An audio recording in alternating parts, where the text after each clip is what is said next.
John Bender nació en 1966. Su padre era un abogado muy respetado y conocido. John, en cambio, destacaba por su extraordinaria inteligencia, pero siempre había una sombra: la soledad. Comprende lo que significa no ser comprendido por tus compañeros, ver cómo tus diferencias se convierten en una barrera. En el colegio, brillaba en matemáticas y ciencias naturales, una estrella en estas materias, pero seguía aislado. Cuando entró en la Universidad de Pensilvania para estudiar física, su vida empezó a cambiar. Gracias a su buen aspecto, aceptó trabajos a tiempo parcial como modelo. Pero detrás de ese encanto, había otra pasión: los casinos. Con su mente analítica, dominó rápidamente el arte de ganar, embolsándose importantes sumas. ¿Era solo un juego para él, o el primer paso hacia algo mucho más grande? Tras graduarse, un amigo le sugirió que entrara en la Bolsa de Filadelfia. Allí, John empezó a aplicar su genio a la invención de nuevas estrategias. Con solo 25 años, ya era el mejor operador de su grupo y había amasado $80 millones. Pero para John, eso no era suficiente.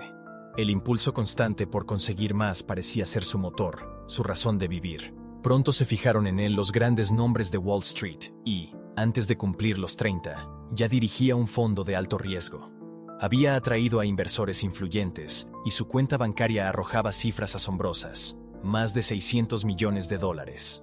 Pero este hombre, rodeado de lujo y mujeres hermosas, parecía indiferente a todo ello. ¿Era realmente feliz? Una pregunta que ni siquiera él habría sido capaz de responder. Entonces, en 1998, todo cambió. John conoció a Anne. Un encuentro que, según él, estaba escrito en las estrellas. Anne, una modelo de belleza exótica, puso su mundo patas arriba. ¿Era posible enamorarse a primera vista? Para John, no había duda. Empezaron a salir y, al cabo de una semana, le propuso matrimonio. En 1999, se casaron. Todo parecía perfecto, pero en 2000, la vida dio un giro brusco. John sufrió un derrame cerebral. Fue un shock, un golpe de realidad. El hombre que lo tenía todo ya no era invencible. Decidió dejar su estresante trabajo y centrarse en su salud.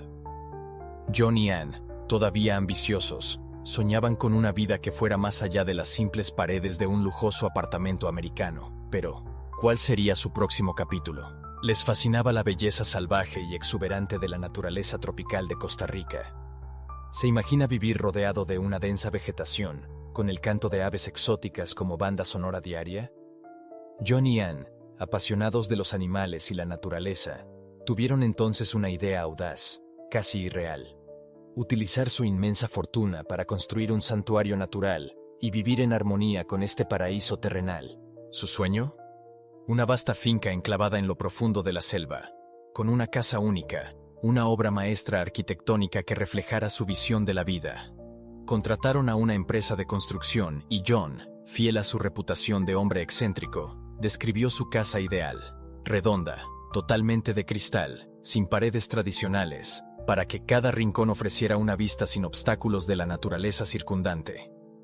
Una idea que, al principio, dejó desconcertados a los trabajadores. Pero John, con su legendaria terquedad, era imparable.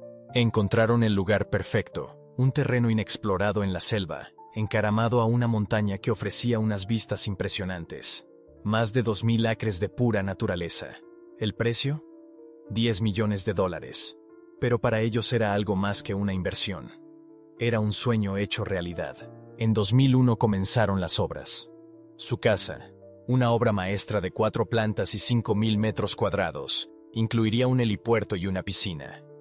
Un enorme proyecto de construcción que rápidamente se convirtió en uno de los más impresionantes del país. John dejó atrás su antigua vida para instalarse en Costa Rica con Anne, donde supervisaron cada detalle de la construcción. Su implicación fue total, casi obsesiva, pero no se trataba solo de hormigón y cristal. Alrededor de su futuro hogar, la naturaleza lo rodeaba todo. Majestuosas cascadas, fauna exótica, un auténtico Edén.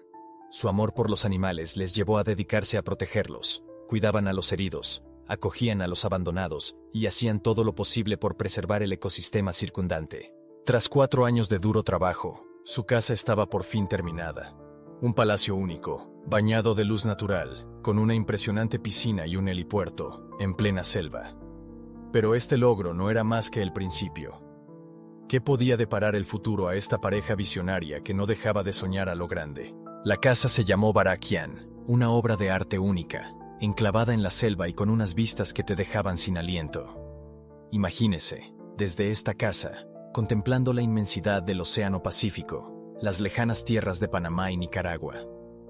Dentro, cada detalle parecía salido directamente de un sueño. 550 lámparas Tiffany iluminaban las habitaciones, creando una atmósfera lujosa e íntima a la vez. Pero esta felicidad, este paraíso que habían construido con sus propias manos, no iba a durar. Los problemas no tardaron en surgir, y se agravaron hasta límites insospechados. Claro, la construcción masiva de Barakian había creado cientos de puestos de trabajo para los lugareños. Gracias al proyecto, pueblos enteros disponían ahora de electricidad y agua corriente, lujos antes inimaginables. Pero a pesar de todo, los lugareños veían a John y Ann como intrusos, forasteros ricos, gringos, que habían venido a apoderarse de sus tierras.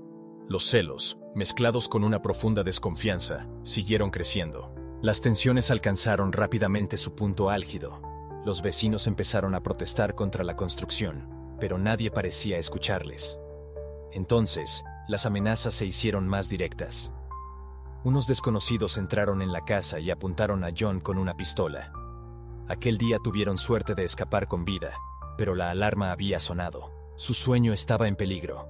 Traumatizado por el incidente, John tomó medidas drásticas, compró armas, contrató guardias armados, y su casa se convirtió en una auténtica fortaleza. Sin embargo, a pesar de estos esfuerzos, un miedo constante se instaló en su interior.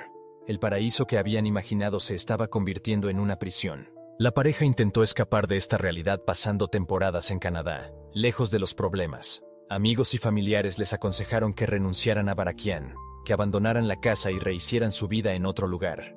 Pero John, fiel a su determinación, se negó a abandonar su sueño. En 2005, incluso creó un fondo fiduciario de $70 millones para garantizar el mantenimiento y la seguridad de su hogar. Juan Álvaros, un hombre de confianza, fue designado para supervisar los gastos y proteger su propiedad. Pero estos esfuerzos fueron en vano. Los ataques de los lugareños continuaron. Las tensiones no hicieron más que crecer, y el peso de todo se hizo insoportable para Juan y Ana. Poco a poco, cayeron en la depresión. John, desconfiando de los médicos, rechazó de plano cualquier tratamiento o antidepresivo, prefiriendo afrontar su dolor solo. Anne, por su parte, acabó cediendo a las prescripciones médicas. Su estado empeoró. Perdió una importante cantidad de peso, y su rostro perdió su antiguo brillo. Entonces, otro golpe golpeó su ya frágil vida cotidiana. La muerte de su pájaro favorito, una criatura a la que apreciaban como a un miembro de la familia. Ese fue el punto de ruptura.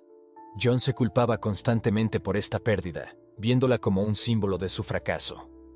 Su paraíso, tan desesperadamente deseado, se estaba convirtiendo en un infierno.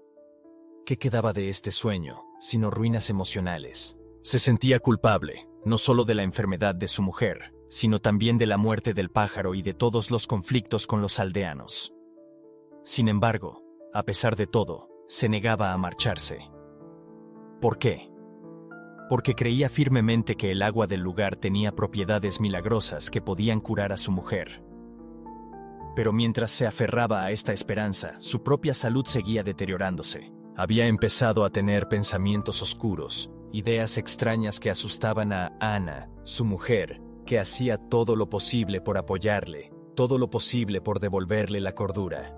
Pero a veces, ni siquiera el amor y la presencia de un ser querido bastan para evitar lo peor. Y lo peor llegó una fatídica noche, entre el 7 y el 8 de enero de 2010. Ana se despertó de repente y, para su horror, descubrió que John tenía un revólver en la cama, apuntándole directamente a la cabeza. Se levantó de un salto, presa del pánico, y trató desesperadamente de arrancarle el arma de las manos. Pero en el caótico forcejeo, sonó un disparo que rompió el silencio de la noche. La bala alcanzó a John en la cabeza, y este se desplomó sobre la cama. Ana, paralizada por el shock, Permaneció inmóvil un momento antes de romper a llorar, con el rostro cubierto de sangre y lágrimas. Al oír el ruido, el guardaespaldas entró corriendo en la habitación y encontró a Anne desplomada sobre el cuerpo sin vida de su marido. Ella, aún temblorosa, le explicó lo que acababa de ocurrir, y él se puso inmediatamente en contacto con la policía. Sin embargo, las autoridades tardaron casi 2 horas en llegar a la casa, de difícil acceso. Cuando por fin llegaron, Anne volvió a contar su historia. Había intentado impedir que John se pegara un tiro, pero él fue más rápido que ella. Sin embargo, los investigadores no tardaron en encontrar inquietantes incoherencias. El cuerpo de John estaba tendido de espaldas, en el lado izquierdo de la cama, con la cara girada hacia la izquierda. La herida de bala, sin embargo, estaba situada detrás de la oreja derecha, y el análisis reveló que era zurdo. Además, el revólver se encontró en el lado opuesto al que se había disparado la bala, lo que no coincidía con la versión de los hechos de Anna. Los investigadores quedaron aún más perplejos al estudiar la trayectoria de la bala. Había entrado justo por debajo de la oreja derecha de John y había salido por detrás de la oreja izquierda, siguiendo un extraño ángulo difícil de explicar. ¿Qué había ocurrido realmente aquella noche? ¿Un trágico accidente o algo más oscuro? El casquillo se encontró a unos 4 metros de la cama, y los investigadores descubrieron restos de pólvora dentro de la almohada. Una conclusión les resultó entonces evidente. El disparo se había efectuado probablemente a través de la almohada. Sin embargo, Anne insistió firmemente en que no había tocado el arma, que no había disparado a John y que no había movido nada después de la tragedia. Pero los detectives no creyeron su versión de los hechos. Estaban convencidos de que John no podía haberse suicidado y acusaron a Anna de haberlo asesinado. Según su teoría, esperó a que su marido se durmiera, le puso una almohada en la cabeza para amortiguar el sonido del disparo y disparó.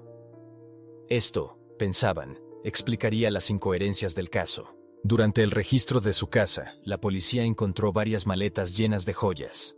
El valor de estas piedras preciosas superaba los $20 millones.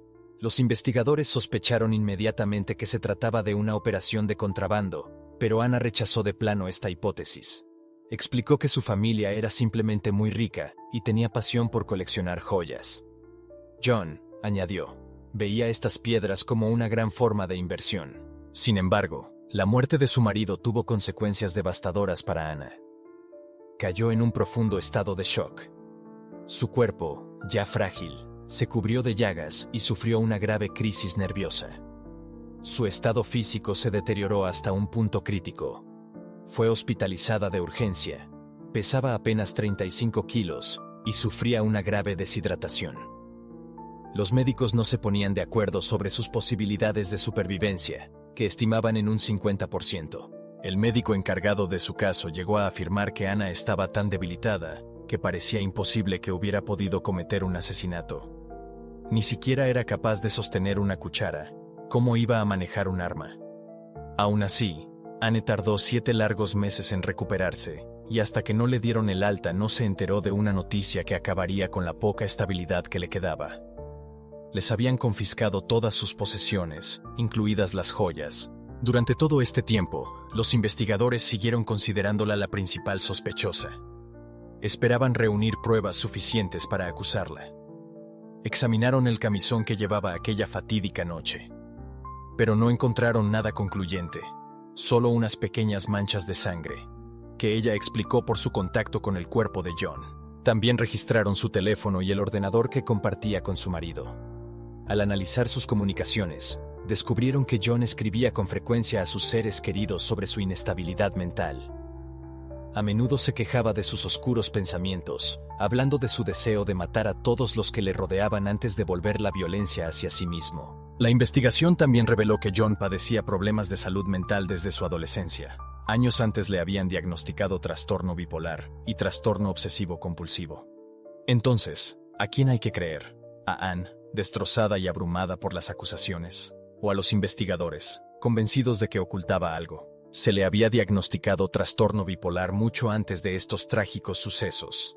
Sin embargo, a pesar de su frágil salud mental, fue acusada del asesinato de su marido 1 año y medio después de su muerte, en agosto de 2011. Por si fuera poco, también fue sospechosa de contrabando de joyas. Todo se derrumbaba a su alrededor, Pero aquello era solo el principio de una pesadilla aún más oscura. Fue entonces cuando Ana descubrió con horror que el abogado de su marido, Juan Álvarez, había dilapidado la astronómica suma de $70 millones del fondo fiduciario familiar. Empezó a sospechar que Juan quería aprovecharse de su desgracia para robárselo todo. Según ella, su objetivo era claro: encarcelarla para apoderarse definitivamente de la herencia familiar. Como represalia, ella le denunció por estafa. La investigación reveló una verdad espeluznante. Juan nunca había utilizado los fondos para el mantenimiento o la seguridad de su casa.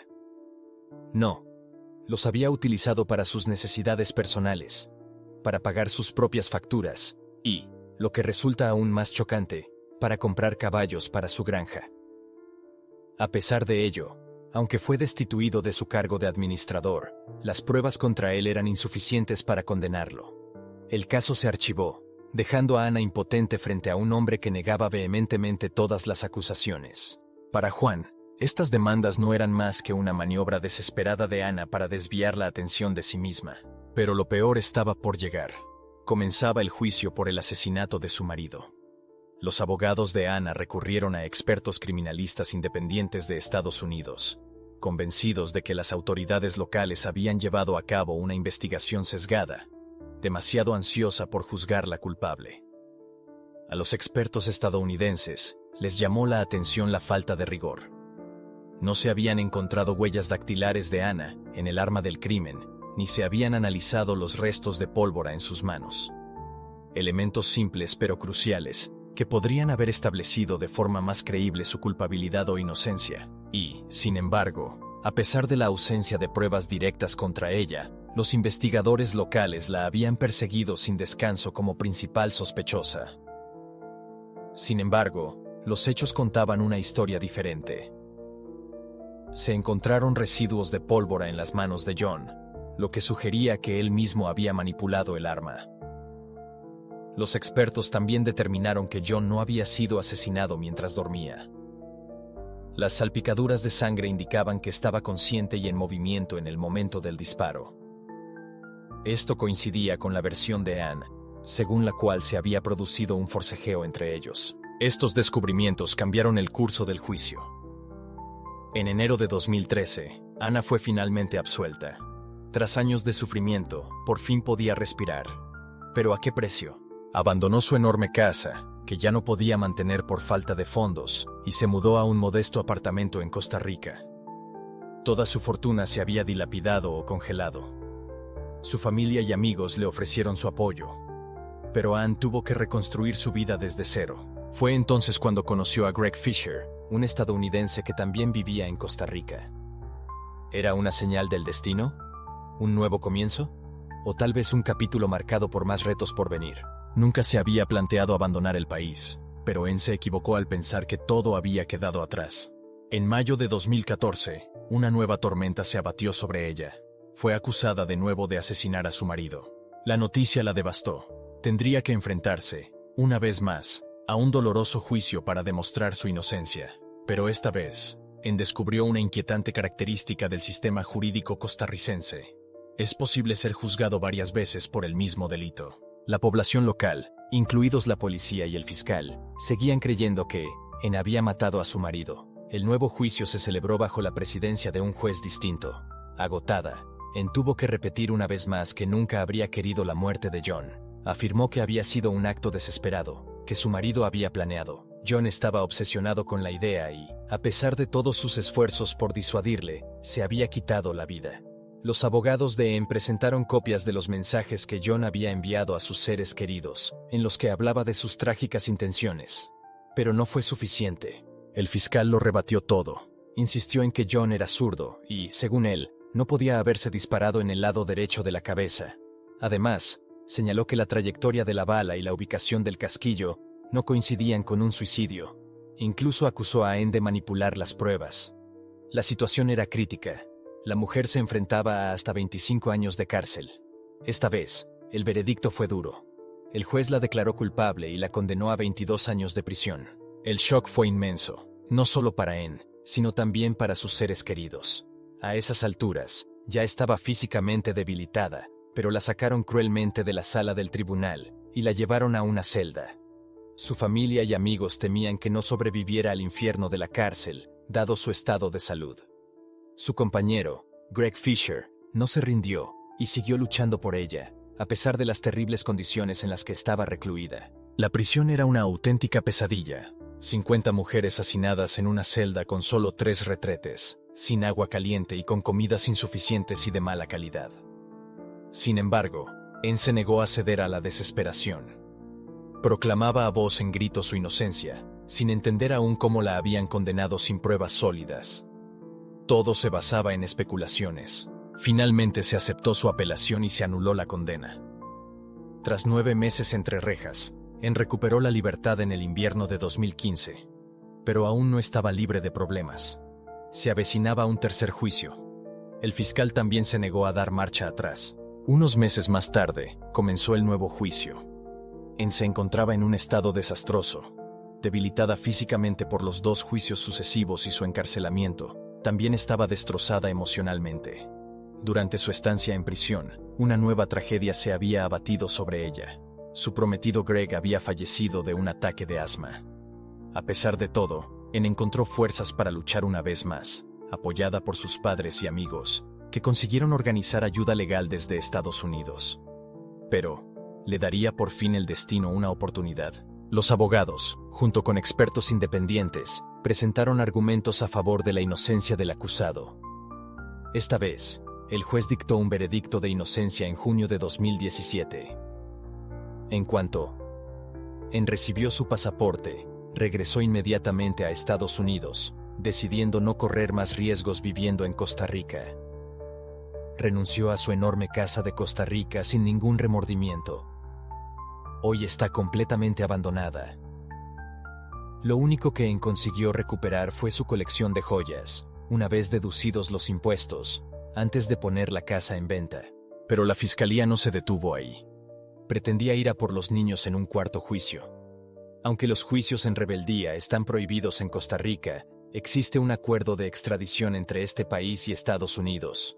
Por eso, hoy, Anne teme que la fiscalía decida iniciar este cuarto juicio. ¿Y usted qué opina? Comparte tu opinión en los comentarios. Si esta historia te ha cautivado, no olvides darle a me gusta y a la campanita para no perderte nada. Gracias por vernos.